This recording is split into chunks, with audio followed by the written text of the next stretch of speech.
Hey there, YouTube. So, today's workout was complicated for me. It was a Wendler 5-3-1 deadlifted back workout. Started off with this top end set after warming up of 280 for 5 plus. I think I got 7 reps, although the 7th was technically a pretty long rest pause. So maybe for sake of numbers, I got 6. But okay, you'll notice I'm wearing no shoes whatsoever and just socks. I left today for the gym without my Chuck Taylor style shoes that I would normally deadlift in. Which brings me to the point of today's discussion, and that is, what kind of shoes should you wear at the gym? Well, in my opinion, I had some New Balance running shoes on, which I was going to do my cardio in, which is fine. But during the weightlifting portion, I was going to switch to my Chuck style shoes because they're a flat surface, so that way I know that I'm using my feet the way they were intended to be used on a flat surface when moving heavy weights over my spine. I just feel like the Chuck Taylor type shoe with the flat sole is going to be the best possible weightlifting shoe you can really get.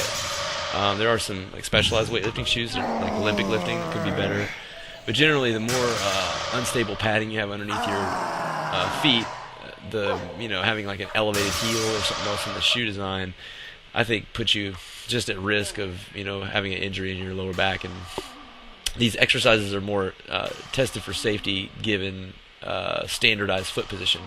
So today I didn't feel comfortable doing heavy deadlifts on the running shoes, so I just took my shoes off. Now, luckily at this particular gym, they have a pretty permissive attitude towards anything hardcore, so they don't really give you any grief if you have to go down to socks or use powder or that kind of stuff. But you have to check with your gym as to whether they allow that kind of behavior.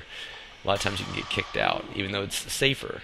I think gyms should lean in favor of what is better for the trainee, rather than what maybe takes people who are squeamish and makes them uncomfortable at the gym. But that's just my preference, and that's why I like having the option of those kind of gyms to work out at. But anyway, went heavy here on the deadlifts. Did some. Had to do as many reps as possible, 215 set at the end of the 5-3-1, which I think I rest paused and got about a total of 15 reps. So that was pretty intense, as you can see. My thing is, if you go hard on the deadlifts, you've done your work. You don't have to worry about did you get a good workout. And you know that you did. And you know that the food that you eat and such is going to go to muscle gain and to strengthen you and make you a stronger person. That's why I really like this exercise. It's very clear. Afterwards, went to the bodybuilding movements, kind of more controllable weights, focusing on the squeeze, on the proprioception, really thinking about the muscle while doing it. Here you'll notice I knock my hat out the way because I don't know why I was wearing a hat while doing lat pull-downs. It's directly in the way. But anyway, just kind of stretching and squeezing is the objective here with the lat pull-downs. I don't go to weights where I have to jerk my lower back or anything like that, because that defeats the purpose of the exercise. Next, I went to some seated cable rows, which I haven't been doing as many of lately. And the way I do these, I keep my back in a very neutral position, kind of like a T-bar row if it were, flipped sideways.